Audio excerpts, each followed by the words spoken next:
रात के ठीक 11 बज रहे थे। दिसंबर की सर्द हवा हड्डियों को गलाने पर तुली थी।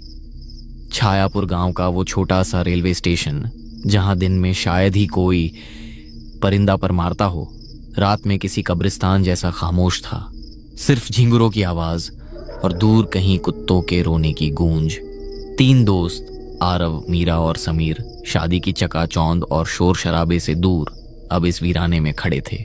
उनके चेहरे पर थकान थी, लेकिन आंखों में एक अजीब सी बेचैनी। स्टेशन पर न कोई स्टॉल खुला था, न कोई कुली, सिर्फ कोहरा और वो 3 साए। समीर ठंड से कांपते हुए कहता है, यार आरव, तुझे पक्का यकीन है कि ट्रेन आएगी? इस ऐप में तो ट्रेन देरी से आ रही है भी नहीं दिखा रहा, सीधे नॉट फाउंड आ रहा है। आरव घड़ी देखते हुए झुंझलाहट में कहता है, अरे आएगी भाई, गांव वालों ने बोला था ना, एक आखिरी पैसेंजर ट्रेन निकलती है रात को। अब शांत रहे, सर दर्द हो रहा है मेरा। मीरा चारों तरफ देखते हुए धीमी आवाज में कहती है, गाइस, तुम्हें अजीब नहीं लग रहा? मतलब इतना सन्नाटा? आमतौर पर स्टेशन पर कोई तो होता है, होमलेस लोग, कुत्ते या कम से कम स्टेशन मास्टर। यहाँ तो लगता है सालों से कोई आया ही नहीं। समीर हंसने की कोशिश करते हुए कहता है, ले, शुरू हो गई इसकी हॉरर स्टोरी। मीरा, हम शादी से आ रहे हैं, शमशान से नहीं, रिलैक्स कर। समीर हंसा तो था, लेकिन उसकी हंसी गूंज कर वापस आई, जैसे अंधेरा भी उस पर हंस रहा हो। तभी पटरियों में एक हल्की कंपन महसूस हुई। दूर कोहरे के बीच एक पीली बीमार सी रोशनी दिखाई दी। ट्रेन की आवाज आम ट्रेनों जैसी छुक छुक नहीं थी, बल्कि ऐसी थी जैसे कोई भारी लोहा जमीन पर घसीट रहा हो। एक लंबी दर्दनाक सीटी बजी। ट्रेन प्लेटफॉर्म पर आकर रुकी, लेकिन उसमें से ब्रेक लगने की आवाज नहीं आई, बस एक गहरी सांस जैसी हिस्सा सुनाई दी। तभी आरव कहता है, लो आ गई, कहा था ना मैंने, चलो जल्दी चढ़ो, कहीं ये भी ना निकल जाए। मीरा कंफ्यूजन में कहती है, 1 मिनट आरव, ये ट्रेन, ये डिब्बे, ये लोहे के नहीं, लकड़ी के लग रहे हैं, और अंदर इतना अंधेरा क्यों है?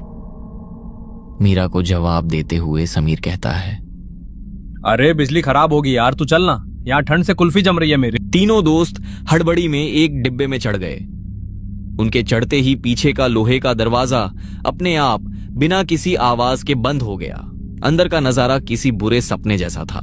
सीटें फटी हुई रेक्सीन और मखमल की थीं, जो 1950 के दशक में इस्तेमाल होती थी। छत पर लगे पंखे मुड़े हुए थे और बल्ब वो जल नहीं रहे थे, बस एक मरी हुई पीली रोशनी फेंक रहे थे जो टिमटिमा रही थी। हवा में एक अजीब सी गंध थी, जले हुए कोयले और सड़े हुए मांस की मिलीजुली बदबू। समीर नाक सिकोड़ते हुए बोला, अरे यार, ये कैसी बदबू है, लग रहा है चूहा मरा है कहीं। और एसी तो छोड़ो, यहाँ तो हवा भी भारी लग रही है। मीरा सहमी हुई कहती है, गाइस प्लीज देखो, पूरी ट्रेन खाली है, एक भी पैसेंजर नहीं है, और ये खिड़कियां, इन पर सलाखें लगी हैं जैसे जेल हो।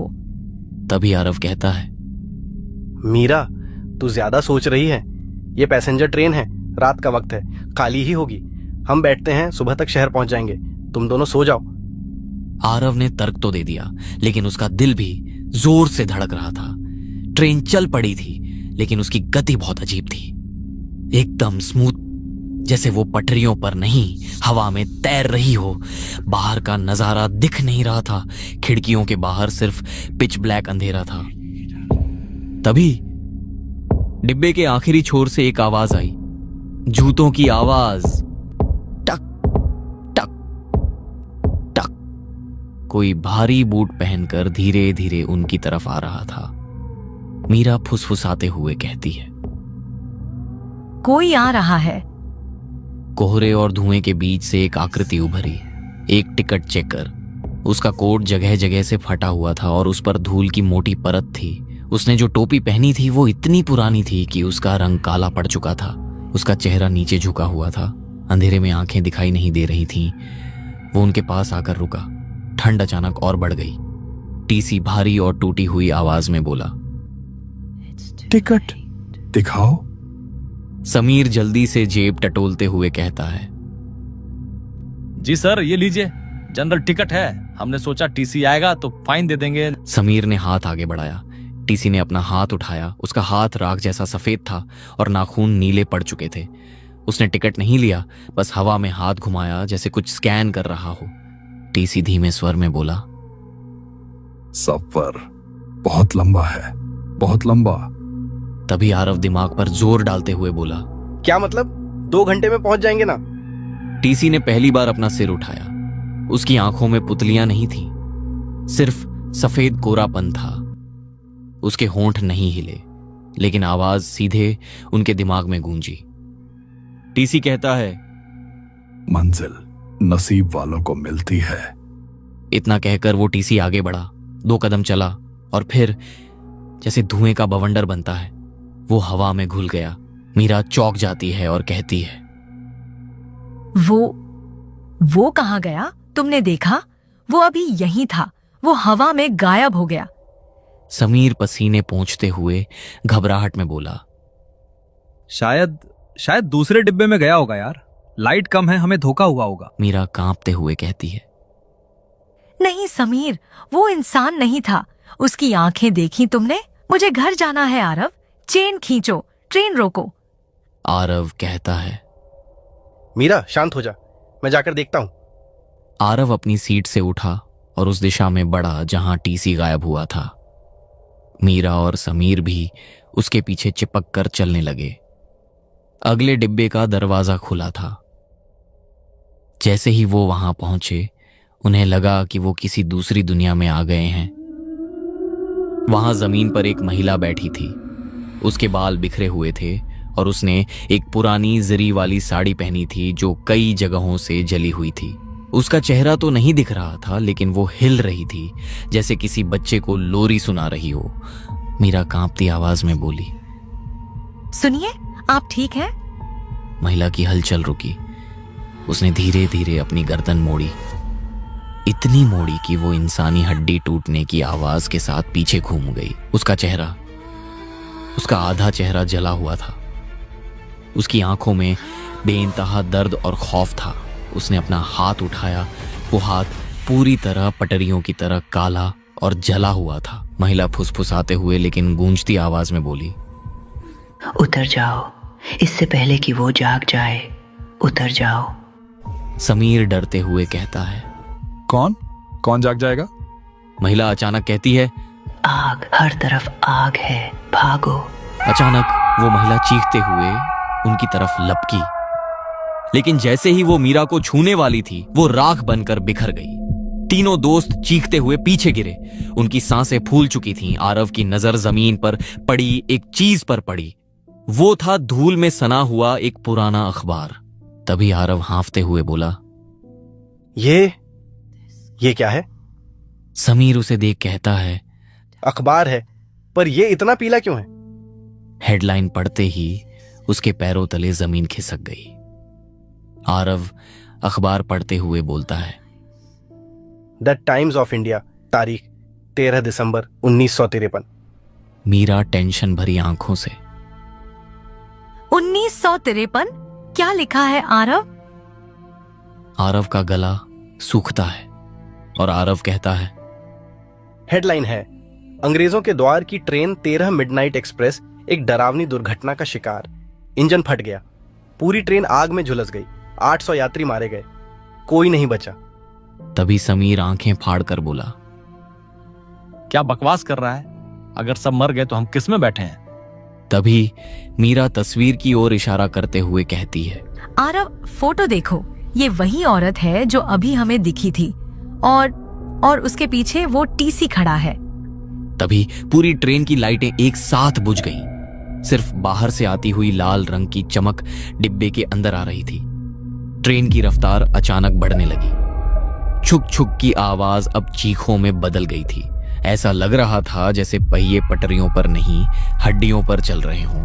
तभी ट्रेन के एक खड़खड़ाते हुए स्पीकर से, जो बरसों से बंद पड़ा लग रहा था, अचानक एक कर्कश आवाज आई, ध्यान दें, अगला और आखिरी स्टॉप है सुरंग नंबर 13 जो जहन्नुम में जाता है।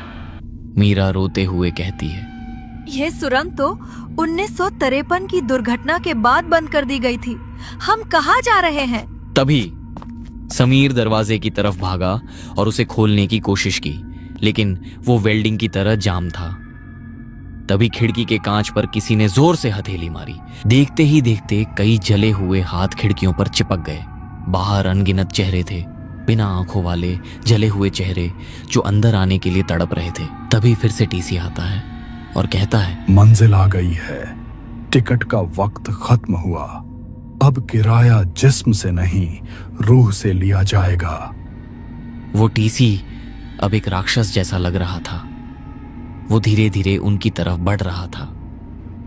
ट्रेन एक काली अंतहीन सुरंग में घुस चुकी थी। तभी मीरा घबराई, डरी सहमी रोते हुए बोली, हम मरने वाले हैं, हम भी इनके जैसे बन जाएंगे। तभी वही साड़ी वाली महिला फिर से डिब्बे के अंदर प्रकट हुई। उसने टीसी को एक पल के लिए रोक दिया। महिला साफ और तेज आवाज में बोली, मैं तुम्हें डराने नहीं आई, बचाने आई हूँ। सुनो मेरी बात। आरव कहता है, हमें बचाओ प्लीज। ये ट्रेन अपनी मौत को दोहराती है हर रात।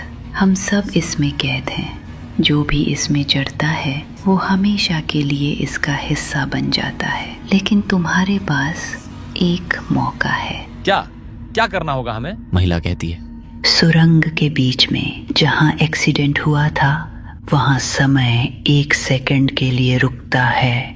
ठीक उसी पल जब तुम्हें एक लाल चमकीला ग्लो दिखे तब तुम्हें कूदना होगा।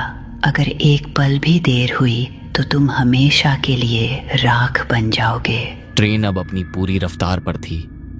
डिब्बे के अंदर का तापमान भट्टी जैसा गर्म हो गया था। सीटें जलने लगी थीं, धुआं उनका दम घोंट रहा था।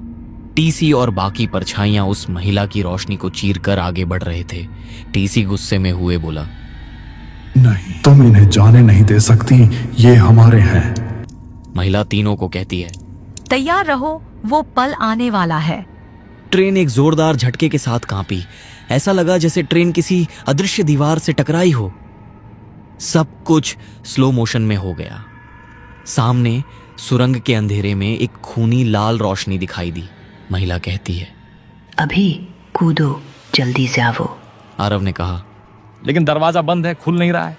महिला कहती है, खिड़की तोड़ो, जल्दी। आरव ने पास में पड़ा लोहे के रॉड को उठाया और पूरी ताकत से खिड़की के कांच पर दे मारा। तभी महिला बोली, जाओ, अब तुम आजाद हो। आरव ने मीरा का हाथ पकड़ा, समीर ने आरव का, और बिना नीचे देखे उस जलती हुई ट्रेन से उस काली सुरंग के अंधेरे में छलांग लगा दी। तीनों को हवा में गिरते हुए उन्हें सिर्फ चीखें सुनाई दी। हजारों लोगों के मरने की एक सामूहिक चीख, और फिर सन्नाटा, गहरा बेहोश करने वाला सन्नाटा। सूरज की पहली किरण उनकी आंखों पर पड़ी। आरव की आंख खुली, उसका पूरा शरीर दुख रहा था। वो पटरियों के किनारे झाड़ियों में गिरा हुआ था। उसके बगल में मीरा और समीर बेहोश पड़े थे, कपड़े फटे हुए थे, चेहरे पर कालिख लगी थी। समीर जो उनसे दूर बेहोश पड़ा था। तभी समीर को होश आता है। तभी समीर कहता है, बच गए भाई, बच गए हम। तीनों मुस्कुराते हैं और खड़े हो जाते हैं। वे पटरियों के पास खड़े हैं। 2 पुलिस वाले वहां आते हैं। पुलिस उन्हें देख रही है, लेकिन कोई उनसे बात नहीं कर रहा। पुलिस वाले आपस में बात कर रहे हैं। एक पुलिस वाला कहता है, सर, 3 बॉडीज मिली हैं, बहुत बुरी तरह जली हुई हैं। तभी आरव बोला, ये किसकी बात कर रही हैं? हेलो सर, क्या हुआ? आरव पुलिस वाले के कंधे पर हाथ रखता है, लेकिन उसका हाथ पुलिस वाले के शरीर के आर पार हो जाता है। मीरा चौंकते हुए बोली, आरव, तुम्हारा हाथ इनके आर पार कैसे गया? तभी समीर रोते हुए कहता है, उधर देखो। जहां पुलिस खड़ी थी वहां 3 लाशें पड़ी थीं। उनके कपड़े वही थे जो आरव, मीरा और समीर ने पहने थे। समीर की नजर पास पड़े उसी 1953 के अखबार पर पड़ती है। तारीख बदल चुकी थी। अब तारीख आज की थी और फोटो में उस महिला की जगह